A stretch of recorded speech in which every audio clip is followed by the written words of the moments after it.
I think when we read Paul and his relationship to the law and the prophets, especially in Acts, Romans and Galatians, they become more complex, not because of the subject matter, but they become a little more complex because of the way he presents it.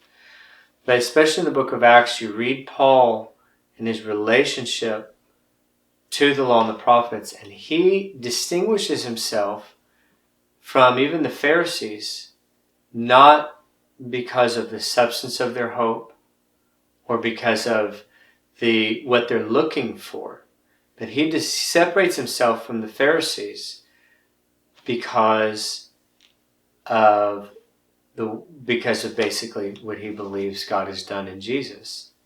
And so the fact that the mystery was revealed to Paul, and Paul now understood that the Lord was taking Gentiles who in the age to come would be welcomed into the temple.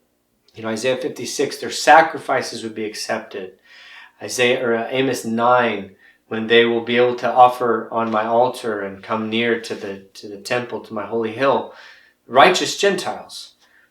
Paul simply has the conviction that the righteous Gentiles are being called by God now and sanctified by God now, not after the day of the Lord.